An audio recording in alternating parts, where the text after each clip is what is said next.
নবীর শানে দুরূদ পড়লে তারা বাধা দেয়, ঠিক কিনা বলেন? একদল মানুষ আছে নবীরে দাঁড়াইয়া সালাম দিলে তারা বেদাত বলে, আছে না নাই? আমরা রাসূলকে সম্মান করি কি কারণে জানুনি? আজকে জানিয়া নাও। আমরা রাসূলকে সম্মান করি ফরজ মনে করিয়া না, ওয়াজিব মনে করিয়া না, সুন্নত মনে করিয়া না, আমার নবীকে মহব্বত করিয়া আমরা নবীকে দাঁড়াইয়া সালাম করি, ঠিক কিনা বলেন? তাহলে এই রাসূলকে দাঁড়াইয়া সালাম দিবেন নাকি বইয়া থাকবেন? জোরে বলেন। একজন স্কুল সামান্য একজন স্কুলের যদি টিচার দেখেন, দেখা যায় রিস্কার থেকে নাইমা দাঁড়ায়া জানা আছে না নাই? আরে যেই নবীর সৃষ্টি না করলে আমার আল্লাহ পাক রব্বুল আলামিন আসমান জমিন লৌহ কলম কোনো কিছু সৃষ্টি করতেন না।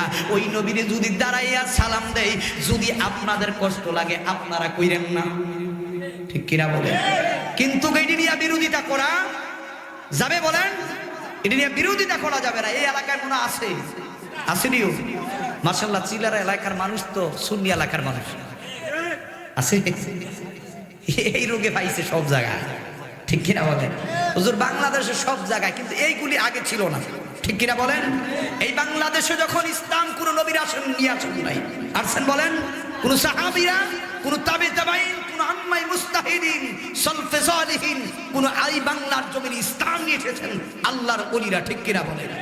এই শাহজালাল ইয়ামিনী রহমাতুল্লাহ আলাইহি যখন এই বাংলার জমিন ইসলাম দিয়েছিলেন, শাহপরান ইয়ামিনী রহমাতুল্লাহ আলাইহি, কারামাত আলী জনপুর রহমাতুল্লাহ আলাইহি, এইভাবে 336 জন আউলিয়া কেরাম এই বাংলার জমিন ইসলাম যখন দিয়েছিলেন, তখন মিরাজ ছিল, কাম